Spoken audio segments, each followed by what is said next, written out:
These are some huge Google Ads mistakes that I've seen in the last few weeks in accounts that I've been auditing, even accounts that I'm consulting on as well.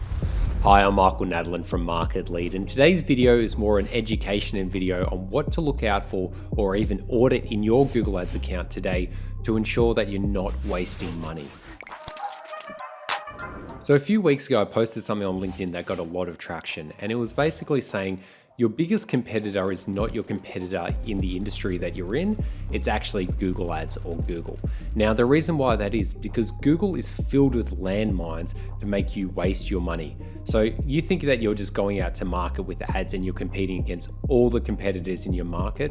That's incorrect. Your biggest and first competitor is actually Google. Because if you can't even get through that gate, you won't even get onto the battlefield. And it's so hard to get through that gate.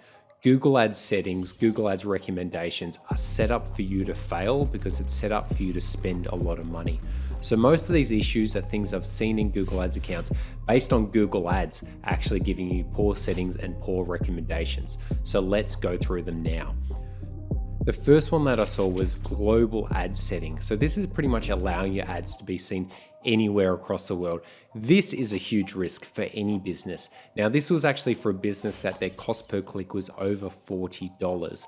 So having a high cost per click that can target any country in the world is a huge risk, and they're only available to show their ads in Australia as well. So the first thing is Google Ads will naturally set up your campaigns to show globally, especially Performance Max, but even search campaigns as well. It is vital that you check your search targeting for locations in your Google Ads account.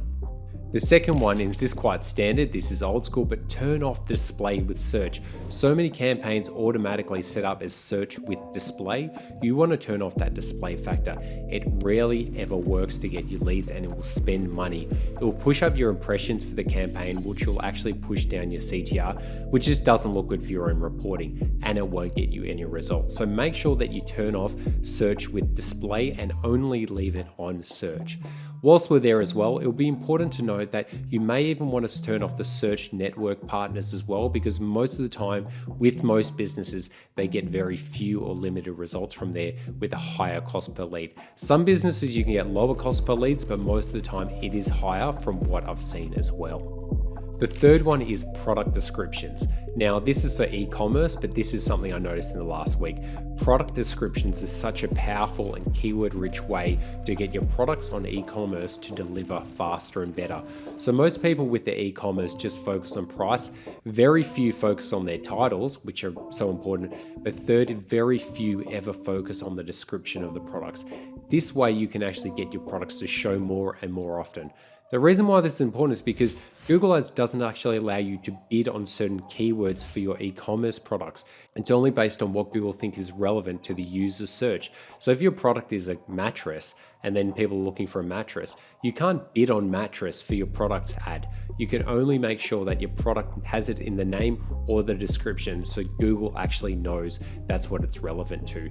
Make sure your product descriptions are keyword rich, simple, and get to the point, because most of the time they're just filled with a generic description that's come from the website, but that's not actually aligned with Google Ads or SEO or keyword rich performance to ensure that the product delivers.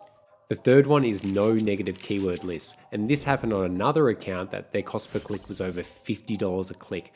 So there was no account level negative keyword list. Now, there were keywords or negative keywords that were added on some campaigns, but not for the whole account. There are so many industries where the cost per click is so high that you'll naturally get a lot of wasted spend. Things like the finance industry, SaaS industry, computing industry, infrastructure industry.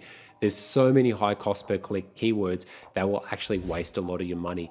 Now with Google pushing for broad match or even phrase match being quite broad, most of the time the search terms you'll get for your business will be irrelevant. So you want to make sure that you've got a really strong negative keyword list on your account level to ensure that you're not wasting traffic. Most of the time when I'm auditing accounts with new business or current clients that we're consulting on, this is still not done. They're wasting tens of thousands of dollars a month on irrelevant traffic, and not even wasting it. That money could have gone to high quality keywords, bidding higher and actually getting more high quality leads and high quality sales, which you could have invested back into Google Ads. So it's so important, ensure that your negative keyword lists are set up on an account level. Number 5 is not excluding mobile apps. So this is really important because when you're running display ads or remarketing ads or prospecting ads on Google, your ads will show on mobile devices. But most of the time when it shows on mobile devices in apps, when they are using it for ad revenue, the ad clicks are what they either call bot clicks or fat fingers. So the clicks are not actually realistic, relevant clicks.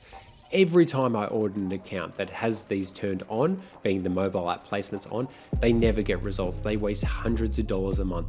It is such an easy save just to exclude mobile app placements on your display campaigns for every Google ad campaign you'll ever run. Number 6 is actually having branded keywords in non-brand campaigns and non-brand keywords in branded campaigns. It is really important that you segment brand keywords and non-brand keywords into their own campaigns. The reason why you want to do that is to actually measure what the impressions are on your brand search, how many people are proactively looking. If you've got non-brand keywords or generic keywords in there, you're actually messing up your data. Plus, you want to allocate certain budget to your brand, not too much, but not too little. At the same time, a lot of non-brand campaigns have branded keywords in it. So it's so important that you exclude it because those will be the keywords, the brand that is, that will actually get your conversions. And then it will skew that campaign. You don't want that data to be in there because it's not actually non-branded keywords. So ensure that you've excluded your brand keywords from that campaign, then you'll get significantly better results in your Google Ads account. And lastly, this is quite a general one, people using Maximise conversions on campaigns that have no conversions. So there's a lot of ideas on when you should be using Maximise conversions on a campaign. I recommend when you're getting about 20 to 30 conversions per month on that campaign. Some people do up to 10 and that's fine. I find that quite limited. But if you're literally getting 0 conversions in that campaign, do not use Maximise conversions. Use Maximise clicks or manual cost per click, but maximizing conversions, you're not actually giving Google Ads any data to optimize towards. So that way they can just push your bids up really high, $20, $30, $50, $100 when you're actually not getting results. You want to control the campaigns before you start turning on the algorithms and the AI on them to start maximizing conversions. Only turn on Maximise conversions when you're actually getting conversions, not before because you won't actually get them either. So I'll leave it there. These were just a few things that I noticed over the last couple of weeks in Google Ads accounts that were having massive issues in them. They weren't getting results and they're such easy wins for you to actually get out to market and get the results you want. So I'll leave it there. If you've liked this video, remember to share it. Remember to like, comment, subscribe, but most importantly, share.